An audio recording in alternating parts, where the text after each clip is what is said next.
Best of r/malicious compliance episode 81. Subscribe for Reddit videos daily. This story happened back when I was in grade 6. I was a good student, not the class clown, and I had never been in trouble before. I had a little bit of malicious compliance, but it mostly came from my mom in this story. Cast of characters: me, Mrs. B, mean teacher, and mom, my mom. In grade 6, I was in my school's production of Grease, which took place in the evenings after school in our school's theater. The schools were later in the evening, and with having to be there early for makeup and getting ready, I was at the school from about 5 p.m. to 9 p.m. for the production, which showed for 3 days. On the first night I had my dinner before the show around 4:30, and towards the first intermission I was getting very hungry, so I ended up letting my mom know during intermission that I was extremely hungry, and she donated about $3 to the bake sale and grabbed me one of the cupcakes that she made and quickly handed it off to me through the door, which was the access to backstage. Note: I never left backstage, and my mom was the only one to see me in my costume, which she helped make. As I turned around with my cupcake and headed back to my dressing room, I heard a throat clear and I see Mrs. B, who is just a volunteer supervisor for musical, not the teacher in charge of my school's musical. Mrs. B: what is that? Me: it's a cupcake. Mrs. B: where did you get it? Me: the bake sale. My mom made it. Mrs. B: those are for the audience, and are meant to be a fundraiser. You're not supposed to leave backstage. The audience can't see you in your costume. Me: I'm sorry, I was really hungry and I wasn't going to make it until the end of the show. I let my mom know I was hungry, and she donated money to the sale and gave me one of the cupcakes she made. I thought it would be okay since we gave money, and she just gave it to me through the door to backstage. Mrs. B: that's not okay. Those are not meant for you. You can't eat it. Me: okay, I can put it back then. I had only touched the liner. Mrs. B: you touched it. You can't put it back. Me: okay, so I can't eat it and I can't put it back. Mrs. B: that's right. Me: okay. Cue my small act of malicious compliance, so I walked over to the garbage and I threw it out and walked back to my dressing room. After the show I explained what happened to my mom, and she was a little pissed off. Since she donated money, I was now extremely hungry and had a stomach ache. Then the next day when I got to school, I was called to the principal's office since Mrs. B complained that I was disrespectful to her at the show. I explained what happened to the principal and ultimately nothing came of it, but I had to go back to class with Mrs. B, who looked so smug. Once I got home from school that day, I told my mom that I had been called to the principal's office over the cupcake incident, and she was livid that this teacher was on such a power trip and had me pulled out of class over a cupcake. So she decided that instead of donating her cookies that she made to the bake sale for that night show, she taped a note to the Tupperware container that said "cookies for the cast from Toon Calver's mom," and ran to the store to get a big box of oranges. And also added a note saying "oranges for the cast from Toon Calver's mom," which she told me to share with the cast. So later that night, when I was hungry, I grabbed one of my cookies and Mrs. B saw me snacking on it. She came over with a red face, looking very mad. Mrs. B: this is ridiculous. After yesterday, how could you not follow my instructions? Me: wait, I have something to show you. I ran over and got the lid of the container with the note, which I showed her. Mrs. B: well, me: is there a problem? Do you need to talk to my mom? Mrs. B: no, it's fine. Clearly it wasn't, since she looked like the vein in her forehead was going to burst. Me: that's great. And I walked away. Unfortunately, I had to finish the rest of the school year with her, which was far from pleasant. But man, I really appreciated how my mom had my back. Thank you. Next. English is not my native language, so bear with me on this long story. I know there are lots of typos and lack of apostrophes, etc. This story happened in the late 90s, when I got my truck driver's license. I was about 32 years old at that time. The world wasn't as digital back then as it is now, and we had to use paper drive/rest diagram discs that we filled out with our names, dates, number plate for the truck, and how many kilometers it had run before we started our day. The disc was then inserted under the speedometer. This was important because if we were pulled over by the police or road authorities, they could check if we have had our required resting period and didn't drive too many hours, which could be dangerous if we got tired and fell asleep behind the wheel. The law states that you can drive for 5 hours straight, but then you need to take a 45 minutes break before you could drive for another 4-5 hours. After the second 4-5 hours you are not allowed to drive anymore that day and had to take a break till the next day, or at least 11 hours. There are some exclusions to that law, but I won't go into that because it's irrelevant to this story. What's relevant though, is that when you are on your break, you are not allowed to any kind of work at all, you just have to rest. There was a little knob on the speedometer that you could switch from driving to other work. This is included into the 4-5 hours of driving, or to break/rest. If you were driving from A to B in 4 hours, switched to other work and loaded/unloaded or whatever you had to do for 30 minutes, then you had to take a break for 45 minutes. You get the picture. I hadn't been working for a few years due to some major damages I got from an accident when I was hit by a car when I was riding a small motorcycle myself, and I used time to recover from it. Took the opportunity to get the truck driver's license and thought I'd try to get to work again and started applying for jobs. This was the background. Now my story starts. I got a job at a small delivery company that had 6-7 trucks and we all were driving our own assigned routes. This company was located in another town and I had to drive my own car nearly 1 hour to get there. My contract with this company said I had to work for 10 hours per day, 7 AM to 5 PM, and I was on salary. Oops, red flag. Remember the 9-hour per day rule? I was told by my boss not to put in my paper disc under the speedometer before I actually left the loading dock. That way we could bend the rules. Second red flag. He also told me that as I had so many stops per day I didn't need the 45 minutes break to get my rest time, as the times I was out loading and unloading the goods probably would be more than 45 minutes per day. Third red flag. Well, I needed the job to get myself into a routine again after being away from the working life for several years, so I gave it a go. They delivered and picked up goods that were going across those routes and shared the goods amongst the drivers on their own loading dock and goods station. Let's say truck A came in with a pallet that were going on truck D's route. Then truck A left it on the loading dock at the end of the day, and then the driver of truck D loaded it into truck D and delivered it the next day. Quite effective. I was told that I would have 3 days of training with the driver that had the route that I was assigned for before he was leaving the company for another job. This was for me to get to know the route and some customers before I started. My trainer left after day 1. Then I was on my own. Fourth red flag. This was before everyone had GPS and there I was, a truck driver with a fresh driver's license who hadn't been working for years, driving on roads I didn't know at all. Needless to say that I used longer time on everything because of that, but at least I made it through the days. The boss was a fat blimp, 10 years younger than me, and was given this position because his father knew people. All the rest of the drivers were his age and he tried to befriend all of them. Once a month, on a Saturday, he set up a mandatory company meeting that took place in the office and we didn't do nothing other than eating pizza and talking crap. This was the boss's way to show that he was a good boss and took care of his employees by feeding them pizza. Mind you, I had to drive 1 hour to get there and 1 hour to get back home for this unpaid meeting with free pizza and crap talking.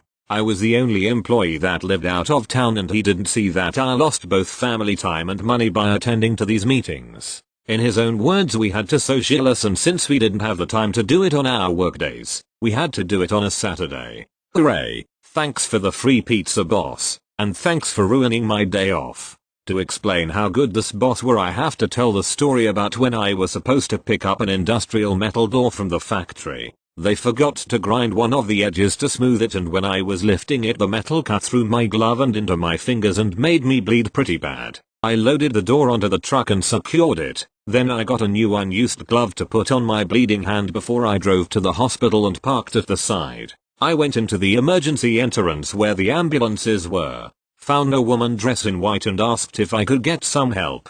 She asked me what I needed help to, and then I pulled my glove off by its fingertips. Incredible how much blood there is being pumped through there. When I pulled the glove off to show her, there was a pool of blood on the floor. I was stitched up and got a tetanus shot and was told to sit on a chair for 30 minutes to see if there were any complications or reactions from the shot. After said 30 minutes I was allowed to drive the truck back to the company but got discharged from work for 4 days so the wound could heal. When I called this into the office my boss was pissed off because he didn't need accidents in his reports. If you injure yourself at work here, it is supposed to be reported to the labor inspection service but I guess he forgot as it's a lot of papers to fill in and if you are inspected and found wrong it will hit the company hard.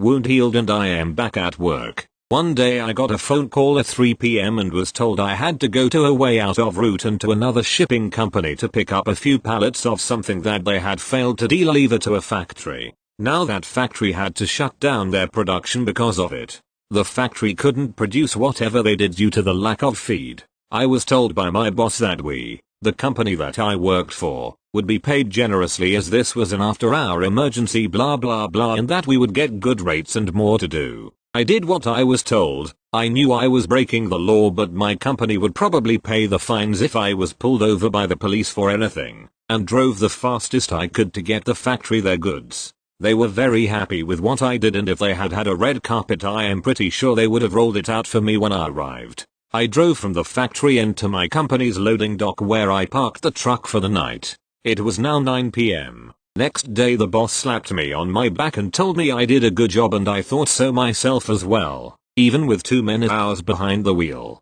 I was on salary, remember? Even though I still have to turn in my timesheets every week, telling when I started work and when I finished each day. We did this manually and I wrote down my overtime. To my surprise I didn't get more than usual when we were paid and I went into the office and questioned my boss about it. The answer I got was, "You are on salary, you don't get paid overtime." When I told Tame that this wasn't fair as the company clearly had made a load of money on me driving for them my boss shrugged and said that I needed to see that I had to stretch myself a little as this was a small company and they needed the money. I was pissed. I went out of the office and slammed the door so hard that I heard the pictures that was hanging on the plaster wall fell down. I got a write-up for that one. Now the malicious compliance. I started putting in the paper disk, drive/rest, that I told you about in the beginning of this story exactly at 7 PM and turned the knob to other work. Then I worked for exactly 5 hours and had my 45 minutes break.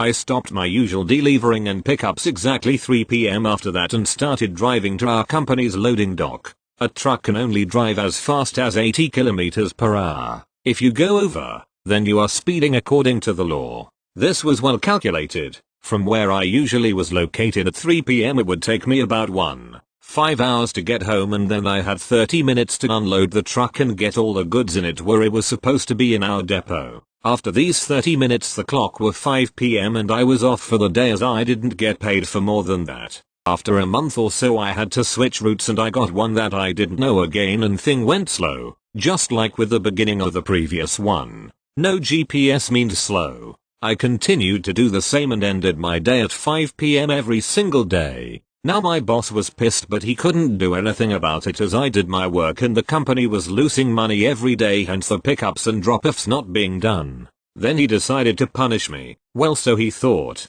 He rented me out to the mother company, the one that actually owned the company that I worked for. I was instructed to drive to a city far from where we were located and pick up a full truck of pallets that were supposed to be distributed the same day by myself. I didn't care what I did or where I was driving. My workday started at 7 AM and ended at 5 PM anyway. I loaded the pallets in the said city and started the distribution. I think I got 3 of them delivered where they were supposed to before my 5 hours were up and I had to take my break. I stopped the truck and started my lunch break. While I was eating the phone rang but I ignored it. I was on my break. When my break was over I called back to the number that called me and spoke to the boss for the day. He wasn't very happy that I took my 45 minutes and not answering the phone but little could he do about it. He just wanted to know where in the world I was and he wasn't getting happier when I told him that I only had delivered 3 pallets till now.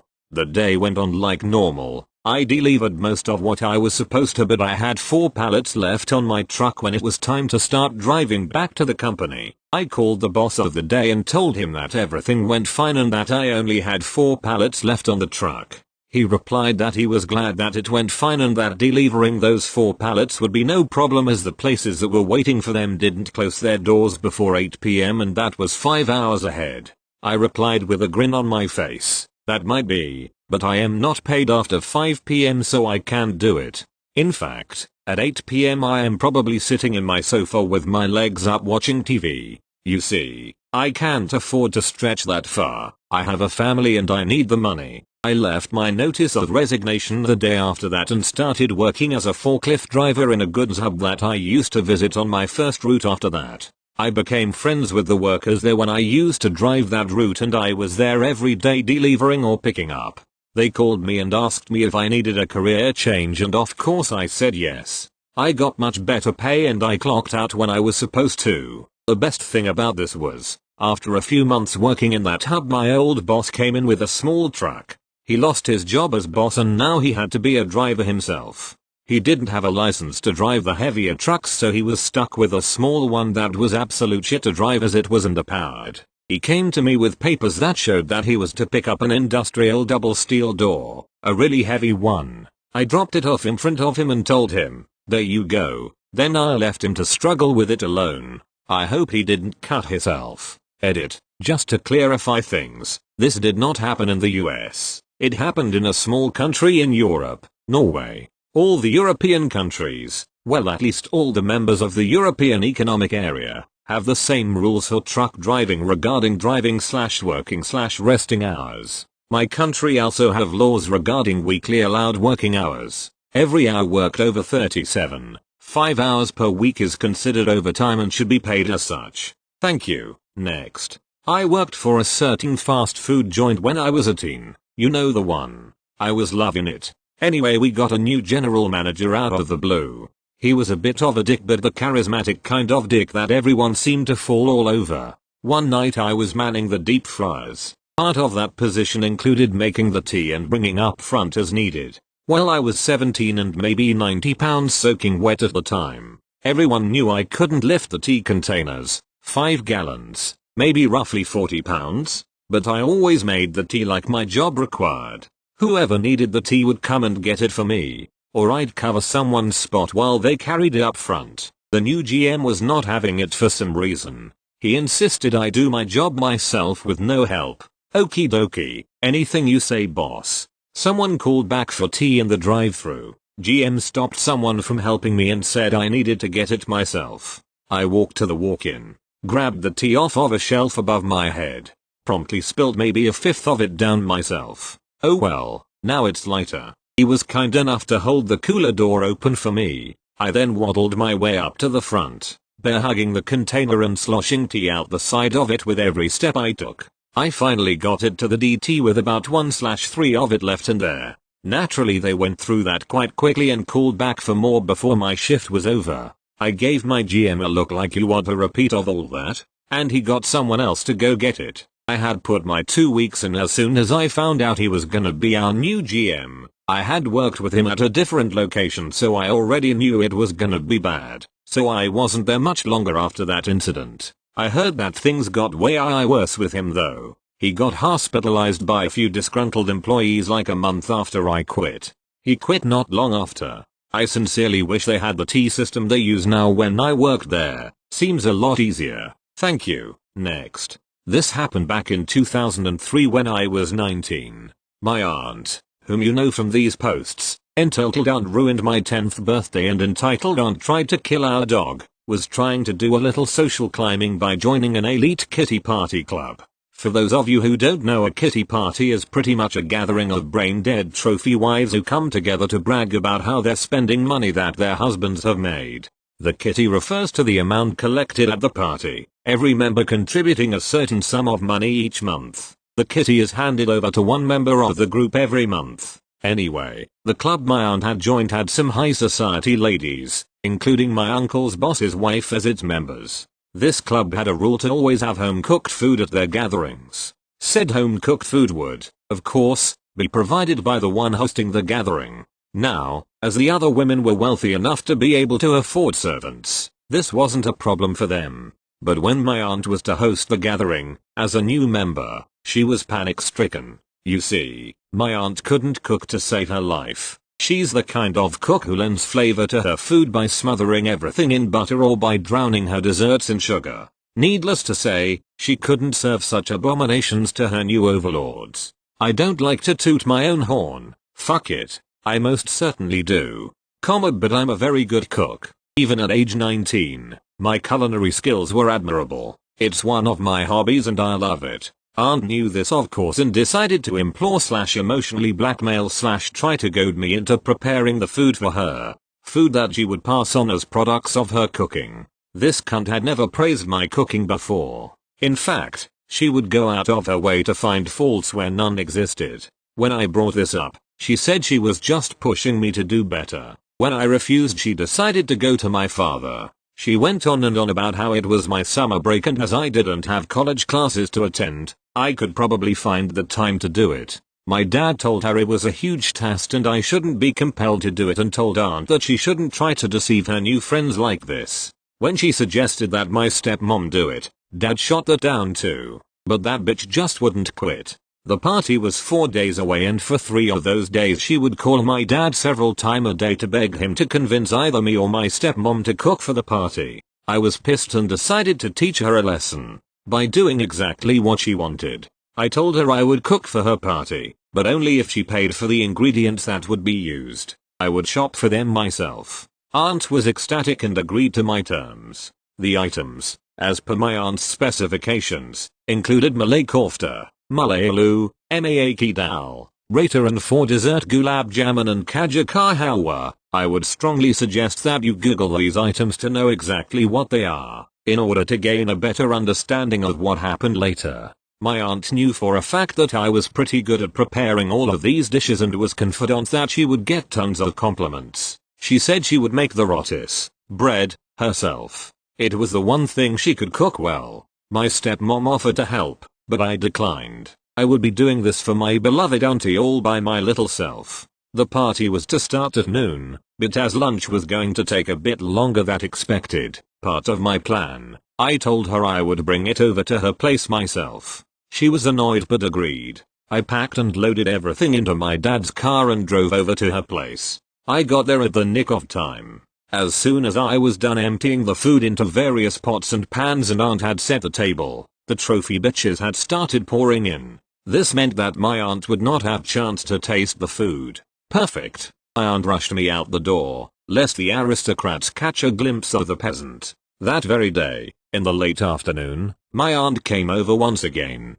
Her eyes were swollen, indicating that she had been crying. She demanded to speak to me, even as my dad and stepmom tried to calm her down and asked her what was wrong. I was in my room. Her screams told me that my mission had been a success. When I stepped into the living room, aunt went into details about how disgusting the food was. The malay kofta was smelly, because I had allowed the cottage cheese to rot, and the gravy was so spicy it could burn your mouth. The potatoes used in the malay aloo were rotten. I couldn't help but think of the smile on the vegetable vendor's face when I told him I would buy the potatoes that were going bad.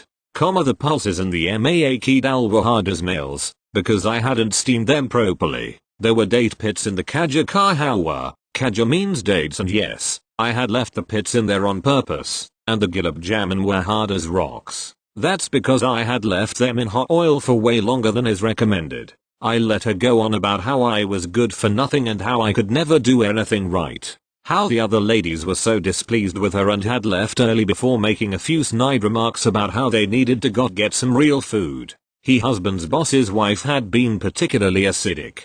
I don't remember exactly what she had said to her, but it was enough to crush my aunt. After she was done, I made the most innocent face and asked her why she was upset with me over food that she had cooked. Surely it must have been her cooking as she was one hosting the event. My stepbrother couldn't hold in his snicker and aunt left in a huff after dad told her she had no right to yell at me after making me take on a humongous task that she was supposed to perform. Later that day, my dad told me he knew I had done all of this on purpose, and though he understood why, but he couldn't condone my actions. As I had to maintain the good girl facade, I nodded in agreement. Aunt had to quit the club in less than 2 weeks as the other members just would not lay off with the snark and catty comments about the disastrous meal she had cooked. Icing on the cake, She couldn't even defend herself as, in order to do so, she would have to admit to being a lying liar who lies. Thank you. Next. I just got out of my algebra LL class for lunch, and I really needed to type this up. So, I'm in a class with absolute morons. Everyone in that class talks all through the period, and then complains when they don't understand the lesson. Always going, but you never taught us that. I'm one of I think 3 students who actually pay attention. The class is almost comically easy, so I finish the assignment in no time and then read for the rest of the class. My teacher, who we'll call Mr. M, for malicious compliance, doesn't care that I read, as long as I'm not talking. He is glad for someone he can call on who doesn't say I don't know when asked for the answer to number 7. So, today, the class was already 30 minutes in, because no one would finish the warm-up. Finally, Mr. M got up to go over the answers. He solved number 1 at his usual pace, but, apparently, that was too fast for the student who were talking. The exchange went something like this. Student, wait, how do I put log into my calculator? Mind you, we were taught that at the beginning of the unit. Mr. M, we taught that a few days ago. You press the lid button on your calculator, under the second button. Another student, you never taught us that. Another student, yeah, you never taught us how to do this either. This was review from yesterday. Mr. M always has to deal with shit like this, and I was finishing the assignment he had handed out, that the rest of the class wasn't even on, when I saw him grin. A small, shit-eating grin. Mr. M said, alright, I'll teach all of you everything. Mr. M then proceeded, in a very slow tone, to explain the warm-up. He went over how to put log into the calculator, then how to put numbers into the calculator, and how to press the equal sign. The class starts to get confused at him teaching this. Once he has taught them to get the answer, it comes to writing the answer. This brilliant motherfucker taught everyone how to frickin' write number. For every number in the answer, he did the same slow, wordy explanation of how to write the frickin' number. It went something like this. Mr. M. Okay, so now we have the answer 107. To write that, let's start with 1. Now, how you draw is you put your pencil here. Then, you keep it on the paper as you move your hand down, for about 1/4 of an inch. There. Now you have a 1. Now, how you draw a decimal is. One of the students interrupted. Yo, we already know how to draw numbers. Mr. M. Hey, you said I hadn't taught you everything. Mic drop. Whole class was silent as I silently wheezed in the back. So, Mr. M proceeded to go over how to draw every single number, and all the kids groaned in defeat. I had a hell of a laugh, faced with tears of joy. Thank you. Next. Years upon years ago, when dinosaurs ruled the earth, or sometime in the past 2 decades, I went to get a piece of paper that said I was officially smart. College was pretty standard, but I was reminded me of this story. Every year, each student was given a library print card with $250 on it, which was meant to last you the year. If you needed to print or copy more, you could reload with your own money. By the end of my degree, myself and quite a few people from our class had almost $1,000 on our cards. Since our program did very little printing or copying, barely had any hard copies of anything at all, our lecturers scanned everything online, and if some material was needed, one of us would scan and share with everyone. Even most our projects and reports were handed in online, aside from the traditional major reports which always had to be printed, bound, etc. The problem? There were no refunds on that money. As far as the admin were concerned, that money was to be used in the library or the print center, or not at all. $1,000 is a nice chunk of change, even for someone who isn't a student at the end of their degree. So needless to say, we were pissed off. We tried taking this all the way up to the dean of students, but not surprisingly, nothing happened. In retrospect, it honestly could be that no one had any idea how to offer a refund. So they just dug their heels in, but that's years of institutional experience speaking. Back then, it just made us angry. Then, since we were about to get our pieces of paper that said we were officially smart, we decided to be smart. If we could only use our money at the library, that's where we were going to use it. Back then it cost 5 cents for each page of black and white paper. Each of us had nearly 20,000 pages of B&W to print, so that's what we did. We commandeered several computers and created Word files with 100 blank pages. We didn't want to be dicks to the environment, and we set them to print 200 times or thereabouts. We each calculated our page total individually to get them exactly right. We each chose a different printer and hit send. Within seconds, as other projects previously queued finished printing, we had control of all the library's printers. If a printer ran out of paper, an unsuspecting student would refill the tray, hoping that was why their print had stalled, and our torrent of blank pages would spill forth once again. We didn't expect this to get too far, but fate played into our hands. The librarians were all lovely ladies and gentlemen, but they knew how to search for and check out books. Cancelling a print job was far beyond their capabilities. Student volunteers knew what they were doing, but had no access to the print queues. Only IT had that. IT was only able to come by later that day, and we still had hundreds of dollars left on our cards. We ended up doing this 2 or 3 times a week during the last month until all our money was used up. I'm sure the admin felt they won that war, though. After all, they didn't give out any refunds. Thank you. Next. I took a biology class my sophomore year in high school and my teacher was pretty cool. She was laid back, funny and didn't have your typical teacher vibe. She had set up a curse jar in the room, and the funds were used to pay for supplies. 25 cents if you swore, but $1 if you dropped an F-bomb. One day, we were doing some group work in tables, the ones with the Bunsen burner and the sink in the middle. Behind me was a kid that was particularly annoying and pretty talkative. Patrick was probably the type of kid who later went on to cure cancer, or create Minecraft. Smart kid, but he was basically a 17-year-old Martin from The Simpsons. Anywho, we're all trying to do our work and Patrick is getting on my nerves. He keeps making loud, bad jokes and poking his head in on our project, telling us what we were doing wrong. I asked him twice to just worry about his own table, but the third time I lost it. I walked up to the front of the class, pulled out my wallet, grabbed $1 and put it on the teacher's desk, turned around and said quite loudly, "Patrick, shut the fuck up." I walked back to my table and sat down. The entire class was silent and was staring at me and then the teacher. She looked down at the dollar bill on her desk and started laughing out loud. The rest of the class joined in and Patrick shrunk into his seat. The teacher then said, "Well, he paid his dollar." And that's the story of how I told a kid to STFU in class without getting into trouble.